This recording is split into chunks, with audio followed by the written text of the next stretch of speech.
The Collins Dictionary has announced its word of the year for 2022.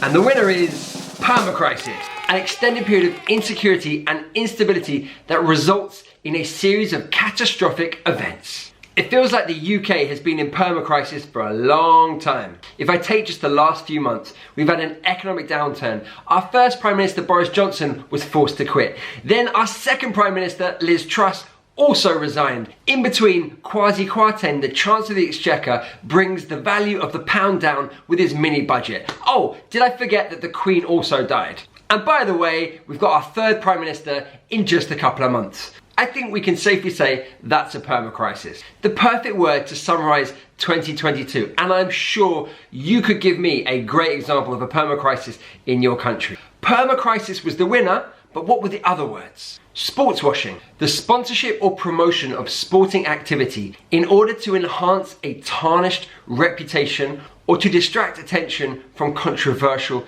activity. There have been accusations that the English Premier League is rife with sports washing.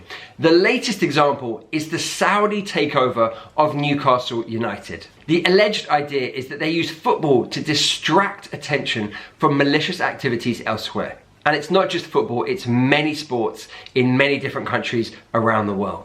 So an example sentence, allegedly the English Premier League has a problem with sports washing. Allegedly the English Premier League has a problem with sports washing. Another great word they chose, splooting. Splooting. This is to lie on the floor, on your stomach, with your legs and arms fully stretched, a bit like a cat or a dog. An example sentence, I spent most of lockdown splooting. I spent most of lockdown splooting. Our next word, Carolean. This relates to the reign of King Charles III. So here in Britain, this is the Carolean era. Previously, it was the Elizabethan era. So an example sentence, the Carolean era has started off as a bit of a perma crisis. Quiet quitting, this is a fun one. This is the practice of doing as little work as possible to get by, so that you can mainly focus on personal activities or watching Netflix. Are you guilty of quiet quitting? Yeah, me neither. Another great one, vibe shift. This is a significant change in the prevailing culture or trends of the time. Now this really does relate to modern times when you think about how social media impacts trends and the things that we say, that we do, our activities, the way we lead our lives. We definitely need a word like vibe shift to help explain the speed and changes that are going on in society. So there's definitely been a bit of a vibe shift away from fast fashion. There's definitely been a bit of a vibe shift away from fast fashion. So people aren't wanting to use fast fashion anymore. They want sustainable clothes, recycled clothes, etc. Another word that made it into the dictionary is a warm bank.